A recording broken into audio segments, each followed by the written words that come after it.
नमस्ते, मैं हूं सुरेश कुमार इकलवे और आप देख रहे हैं Hindustan news and tips. Sri Lanka को जिस तरह आर्थिक संकट का सामना करना पड़ रहा है, उससे बांग्लादेश के साथ पाकिस्तान में भी चिंता बढ़ती जा रही है। श्रीलंका, बांग्लादेश और पाकिस्तान में एक समान बात यही है कि तीनों देशों ने चीन से कर्ज लिया है। श्रीलंका जिस मुश्किल से गुजर रहा है, उसके पीछे उसका कर्ज के जाल में फंसना भी एक कारण है। अब श्रीलंका जैसे हालात बांग्लादेश और पाकिस्तान में भी पैदा होने की आशंका जताई जा रही है। बांग्लादेश की आमदनी का प्रमुख स्रोत निर्यात और विदेशों में काम करने वाले बांग्लादेशियों की ओर से भेजे जाने वाली रकम है, लेकिन कोरोना महामारी की वजह से उस पर बहुत खराब असर पड़ा है।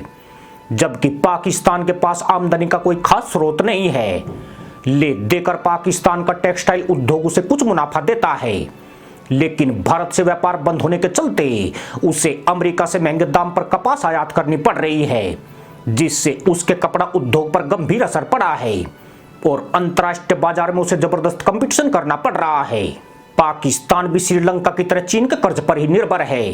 पाकिस्तान पर कुल विदेशी कर्ज में चीन का हिस्सा 40% से ज्यादा बताया जाता है, जबकि बांग्लादेश पर कुल विदेशी कर्ज में चीन का हिस्सा सिर्फ 5 से 6% के ही बीच है। यानी बांग्लादेश ने चीन को रेड लाइन क्रॉस नहीं करने दी है। खास बात यह है कि बांग्लादेश कपड़े का एक बड़ा निर्यातक देश बन गया है और वह अंतर्राष्ट्रीय बाजार में पाकिस्तान को कड़ी टक्कर दे रहा है। चीन की हड़प नीति से सावधान होने वाले देशों में नेपाल के बाद आज बांग्लादेश की चर्चा सबसे ज्यादा हो रही है। पिछले हफ्ते से बांग्लादेश में चीन के खिलाफ जनता विरोध प्रदर्शन कर रही है।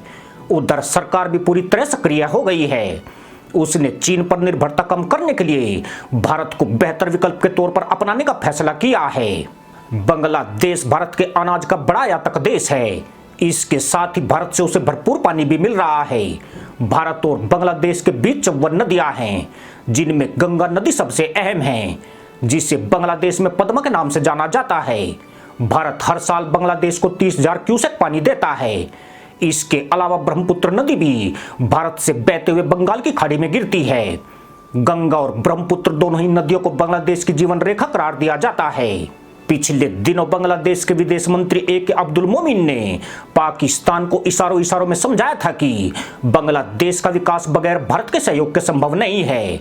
भारत से उन्हें सस्ते दाम पर अनाज भी मिलता है और पानी के बंटवारे को लेकर भी कोई मतभेद नहीं है। तीस्ता नदी पर भी दोनों देश समझौते के करीब पहुंच गए हैं।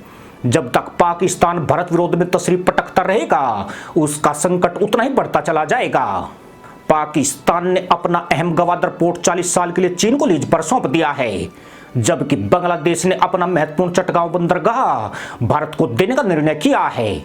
चीन ने चटगांव पोर्ट को हासिल करने के लिए बांग्लादेश को $1 अरब का लोन देने का ऑफर दिया था, लेकिन प्रधानमंत्री शेख हसीना ने चीन का ऑफर ठुकरा दिया।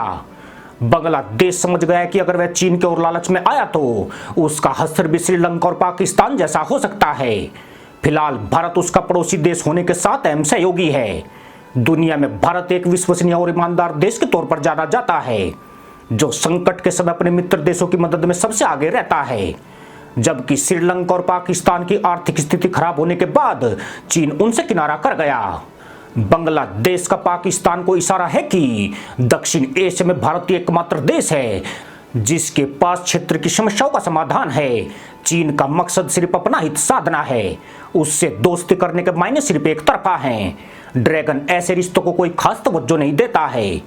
श्रीलंका को भी यह समझ तब आई है जब वह पूरी तरह बर्बाद हो गया है, पर पाकिस्तान की तशरीफ पर ड्रैगन ने कर्ज के जो इंजेक्शन व्यवस्थित किए हैं, उससे मदरसा मुल्क बेसुध पड़ा है।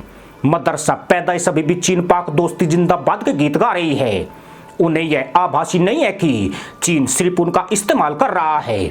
पाकिस्तान और चीन की धार्मिक, सामाजिक, राजनीतिक और सांस्कृतिक विचारधारा कहीं भी मेल नहीं खाती है।